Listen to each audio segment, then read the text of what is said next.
So I am a part of this like travel Facebook group, and the other day a young lady who has never been to Colorado before posted that she would like to do her first ever backpacking trip in Colorado towards the end of March, April, and was asking if that was a good time to do that. And I was like, wow. So many people need help understanding our crazy Colorado weather. So I'm gifting you this video. If this is your first time finding me, good morning, good afternoon, good night. My name is Genevieve. I am a native Coloradan and I currently live in Boulder. On this channel, I talk a lot about Colorado things, especially tips in terms of moving here, traveling here, but I also do a lot of other random adventure-y kind of things. So if you enjoy this, subscribe and see what other weirdness could be coming your way from me. That being said, let's just jump into Colorado weather. I am literally going to break it down for you month by month, because even just trying to describe Colorado weather like by season would like not really be possible. So we're going to break it down for you, and it'll help you if you're planning a trip or something. I'll try to talk about like certain specific times of the year. Before we talk about month by month breakdowns of weather and climate and all that fun stuff, we need to talk about two important things that apply to Colorado weather all year round. The first one being that to understand Colorado weather, you must accept that it is ununderstandable. And yes, I know that sounds like some Yoda shit right there, but it's true. A lot of Colorado weather has like no rhyme or reason, and even in December we could have a random warm day of 70 degrees and then the next day there could be a blizzard, and that could happen pretty much all throughout the year. There's just crazy ups and downs. We have very bipolar weather, as a lot of people like to say. So when you're in Colorado, expect the unexpected. Literally anything could happen at any time of year. So there's some general trends, but also expect things to not be normal. Just saying. The second thing to understand about Colorado weather is that we have many different elevations, and as elevation goes up, temperatures go down. And the general rule I've discovered about this is with every 3,000 feet of elevation gained, you will probably drop in temperatures about 8 to 10 degrees. Fahrenheit, obviously. This is America, so it's in Fahrenheit. So Boulder is at a lower elevation at about 5,228,000 feet, and then Nederland is in the mountains and it is at 8,228,000 feet, yes. So Nederland is almost exactly 3,000 feet of elevation higher than Boulder, and I've noticed pretty much throughout the year, it's about roughly 10 degrees cooler than Boulder, but again, that can change. So if it's 75 degrees in Boulder, which is at 5,000 feet, then it'll probably be 65 degrees in Nederland, which is at 8,000 feet. I'm drumming this into your head because as you change elevations, you will need different clothing, you will have different expectations. There will also be different weather, like it could be snowing in Nederland because it's colder up there, and then it's like weirdly sunny in Boulder. Like anything can happen. And if you plan on hiking a 14er while you're in Colorado, you need to really prepare for the weather up there, because at 14,000 feet, it is literally always cold. It's gonna always be cold. It's always gonna be windy. It will probably also be some variation of wet because it's often like still snowing up there in July. And I have seen so many people try to hike a 14er in like not appropriate clothes. Don't wear cotton. Cotton could kill you if it gets wet and it's still clinging to your body when you're like up that high. So do not wear cotton, bring the right clothes, and expect that even in July, if you're on a 14er, it's gonna be cold. Okay, now that you have learned the two most important lessons, let's move on to a month by month breakdown. All right, buckle up because we're starting in January. Well, actually, I think we should start like January, February kind of together, because basically they are the same month. So as you can probably guess, in January and February, it's winter. And in general, the average temperatures, again in Fahrenheit, in January, February are like 15 degrees to like the low 40 degrees. But we've also had some winters where like 2 to 3 weeks out of January, it was like 0 for like 2 weeks straight. We've also had it in Colorado where a week in February will randomly be in the 70s. So going back to my first rule, there is always unpredictability in all of this, but in general, it will be cold in January and February, and you should expect some snow. But something interesting about snow in Colorado, what a lot of people really like about how it snows in Colorado is it tends to snow for like a day or two. Like we'll kind of get dumped with snow for like a day.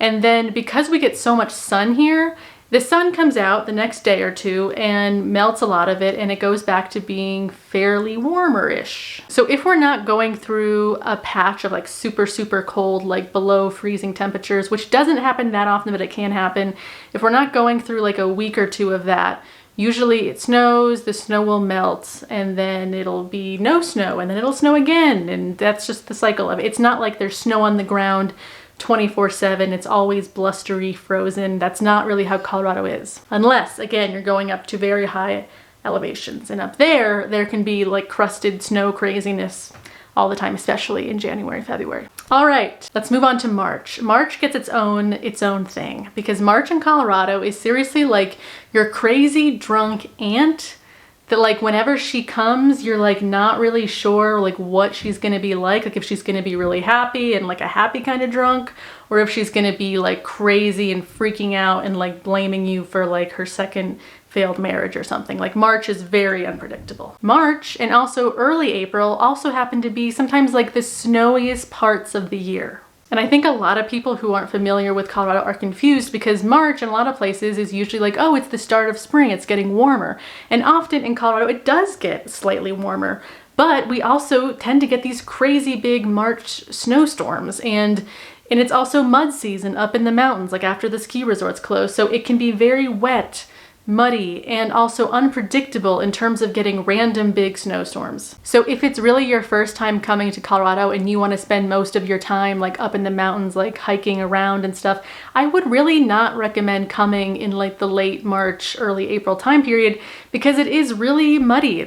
We call it mud season for a reason. And it's also cold and very unpredictable. You just really have no idea what you're gonna get, and it's hard to plan for, especially an outdoor trip at that time. Moving on to April. April is like your slightly less crazy aunt. April is like your crazy aunt, but she took her meds. She's like a little bit more predictable. Oh my God, where am I going with these analogies? I really hope you're following me. So the average temperatures in April it's a big range. It's 30 degrees Fahrenheit to 60 degrees Fahrenheit. April can be anywhere in there, and also sometimes randomly having a really warm day. Sometimes it'll be like randomly the mid 70s or something in April, but then also likewise it can randomly be like 20 degrees in April depending on what the snow situation is. Like March, do not be deceived that because it's April and it's like typical springtime that it's gonna be warm in Colorado, because I guarantee it probably won't, except for those few freakish days that are sprinkled in that are randomly warm. Most of the time in April, it's going to be kind of cold and wet and snowy with random sun sprinkled in there. Basically what I'm trying to tell you is if you're coming to Colorado in the spring, bring your snow coat, maybe bring shorts too, but mostly don't forget to bring warm clothes, because you will need them in April. Moving on to May. May, another enigma. I wonder if something is kind of changing in the Colorado climate or something, because I've noticed in the last few years it is still snowing sometimes, like late into May. I used to work for the school system in Boulder, and I remember 2 years ago, it was the very last day of school, like May 23rd, and we had a huge snowstorm on the last day of school. So the moral of the story of all these spring months is basically be prepared for snow for a while. But finally, we have been led to June. And once we get into June, usually you can count on at least the snow being mostly done, but I say that with a grain of salt because we totally have had in early June still some lingering snow stuff happening. But usually once we get into June, it's like safely becoming summer and the temperatures are more like normally warmer. The average temperatures in June range from 50 degrees Fahrenheit up to 80 degrees Fahrenheit. So again, there's kind of a range there. It can still sometimes be cold, especially in early June, but as the month goes on, it does get hotter and hotter and hotter. Also, I would say that if you want to visit Colorado for the first time and you've never been, I would say June or September, I would say are the top months that I would recommend you come to Colorado. Those two just happen to be, I think, just some of the best, most beautiful times to come. Unless, of course, you're a skier and you want to ski, then, come in January, whatever. But otherwise, come in June and September. So that leads us into July. And as I talk about July, I want to tell the people who are planning to move here something very, very important about July. There's something weird about the culture of Colorado where a lot of homes in Colorado, especially older homes and older apartments, they were not installed with air conditioning, which to me like baffles my mind because I'm like, it can get really hot here in the summer. Like July and August, I'm about to tell you, are some of the hottest months of the year, and it can get well into the 90s, sometimes even the low 100s. And it's kind of crazy to me that it was a norm. It's kind of changing, but it was a norm back in the day to not have AC built into homes in Colorado. So I say that because a lot of people, they'll come here, they'll rent an apartment, they'll buy a house, and they don't realize that it doesn't come with AC, and it gets so effing hot in the summer that it's hard to live without AC. A lot of newer homes and newer apartments do tend to have AC, but just keep that in mind as you're looking for a place to live. Ask if the place has air conditioning or not, and if it doesn't, just keep that in mind. That's gonna be effing hot in the summer, and you might suffer just a little bit. So I'm actually just gonna lump July and August in together because July and August, like January and February, they do tend to also be very similar. Yeah, like I said, definitely the hottest months of the year. The averages tend to be maybe as low as 60 if it gets cold, but that does not, especially lately, the last few years, it has been hot as heck in the summer. And usually the temperatures are from the 70s up, like I said, to sometimes up to 100. So yeah, so just keep that in mind that we have obviously a lot of winter, a lot of cold, but we also do have some very hot temperatures here in the dead of summer. All right, how you guys doing? Are you still with me? Because we're coming up into my favorite month in Colorado, and that is September. There's just something about September, that like early fall, kind of Indian summer vibe that Colorado has that just makes September like such a wonderful time to be here. Still really warm in September, but it definitely is starting to cool down a bit, which is really nice. So instead of it being freaking 90 every day, it's usually more like in the 70s or 80s every day. And obviously the leaves are starting to change too, and we have amazing aspen groves and just awesome trees up in the mountains. And so it's a great time to go leaf peeping up in the mountains. And it's just an overall, like for me, just my favorite time of year, just a really magical time. So if you want to come to Colorado, but you don't want to come during ski season, like I said, I would definitely recommend coming during September or June if you want to, but I actually think September would be my top choice to come visit. Next up, we have October, and October is another month that gets a little bit crazy. It's one of those transition months and you really never know what's going to happen. October is traditionally often when we get our first snow of the new winter, but sometimes the first snow can happen in September. I really hate those years, but usually the first snow will kind of come in like early October. So it's definitely like kind of the beginning of winter, but at the same time, we can still get really warm days occasionally in October. The leaves are still changing, or I should say the trees really still have a lot of their leaves. So you're seeing snow and still leaves at the same time. It's kind of an interesting time. So like March and April, it is a little bit erratic and that you don't really know what to expect. But for some reason, October is just like much more likable than your crazy Aunt March and April. There's just something about it that it's like you don't mind it as much in October. And the average temperatures in October range from like 35, like up to 65. So like I said, it can be a range from, it can be warm still, but it can also get pretty cold in the midst of October-y stuff. October-y stuff, that's an interesting way to describe that. Last but not least, I am going to kind of lump November and December in with each other as well, because they are also tend to be kind of similar. November does tend to be slightly warmer and less snowy, but in general, I found that November and December tend to be pretty similar. We get a little more snow in December, I would say, on average, but otherwise they tend to be pretty similar in terms of temperatures and weather. So what is happening at that time? Well, usually it's like legit cold. Like you can't really count on days being randomly warm as much. You still do have it. Like I'm filming this right now in mid-December, and yesterday it was like almost 70 degrees. I think it was actually 65 degrees and sunny yesterday.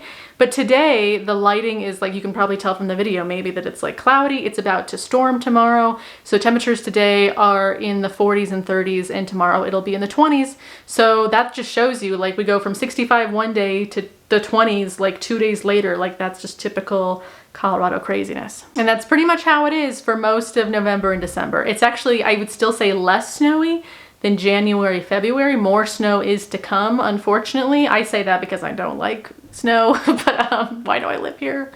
So there you go. I just gave you your crash course in weather in Colorado. Remember, the most important thing about elevation is that the higher you go in elevation, the lower the temperatures drop. So that is one of the most important things you need to know if you're traveling here, because you're probably gonna be driving all over and you're gonna be going up, and then all of a sudden you get out of your car and you're like, whoa, it's like weirdly cold up here.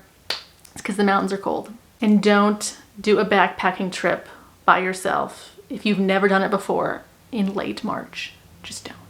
If you enjoyed this video, please give it a thumbs up. I don't know what I'm doing. We're just doing a whole hands up. And please subscribe to my channel if you'd like to see more of me. And I will see you in my next video.